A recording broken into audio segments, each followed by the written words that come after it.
So this one's gonna be a big video, kind of like how Undertale was. So I gotta put my hair back for this shit. That works for me.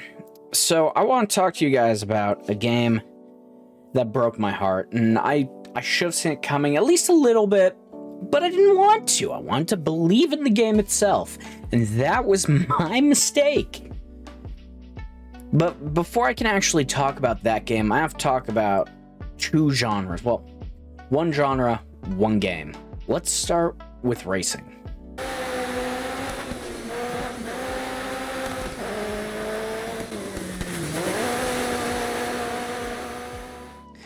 There's nothing I really want to explain about racing games because they're pretty simple, but you got three main ones. You got an arcade racer, action arcade racer, which is Mario Kart, and you have realistic racer, which would be like F1 or NASCAR or your fucking grid auto sports. And today we're going to talk about an action arcade racer. What that means is that action arcade racers are games like Mario Kart where you both have the racing aspect of the game where skill can beat luck, but luck has a huge part in item draws.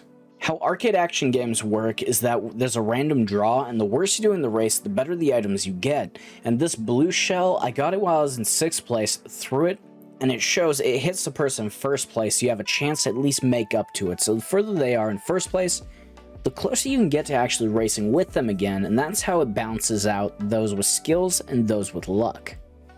Now, the basics of a racing game is very basic, where you just want to take the best corners, get to first, win, move on to the next race, and you keep going until you win them all, win the track, maybe new cars, maybe some customization, stuff like that. There's not a lot I can really go in detail when just doing a quick summary of racing games because they're pretty simple in their own nature. I was trying to record a part for this next section where I talk about Sonic the Hedgehog, and when I tried doing Sonic Adventure 2, something happened and my Steam completely broke, and I went at the speed Sonic probably actually goes. This is what happened. I just wanted to share that with you. Thank you for watching.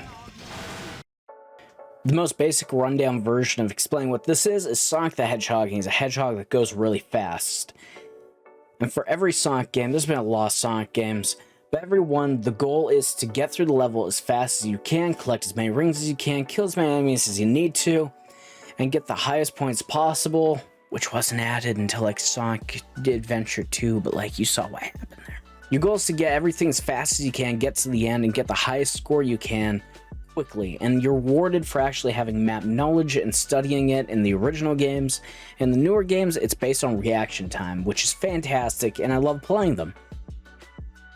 Now, mixing the concept of something that goes really fast with racing things that are really fast makes sense, and I had a lot of fun with Sonic Riders. That was one of my favorite actual Sonic games growing up. I had a blast. The art style, the direction, having all the boards to choose from, the side missions, fantastic. Way too short of a game.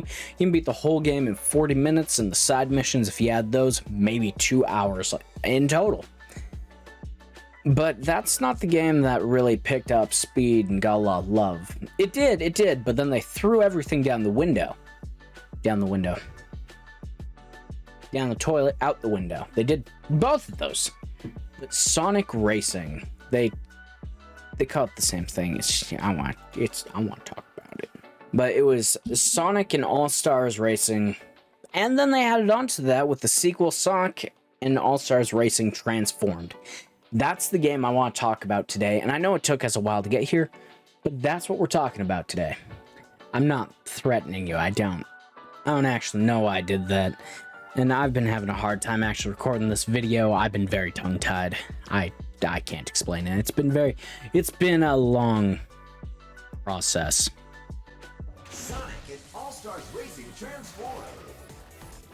We're just gonna go over each thing real quick just so we can get a gist of the game. So you got your first one, which is career, matchmaking, custom game, and options. And that's exactly what it sounds like. You got story mode, matchmaking, which is online, custom game, which is side-by-side sitting on the couch. From career, you get World Tour, Grand Prix, Time Attack, and Single Race, and all of these are single player only. But if you want to start unlocking anything, you have to go into World Tour and start collecting stars. To collect stars, it's fairly simple. You just have to beat the game on increasing difficulty as you go, and you only have hard until you beat the game the first time. Then you unlock expert, which gives you that fourth and final star. And you need stars as you go through these maps. You have to have X amount of stars to unlock certain things, whether that's a racetrack, a character, or a mod customization for your vehicle and character.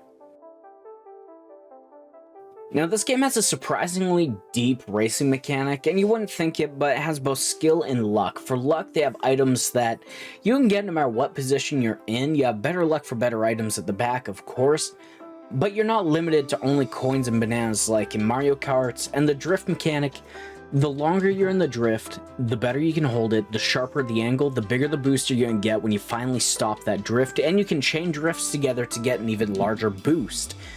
To top that off, the trick system isn't just hitting the right bumper right when you launch off the jump.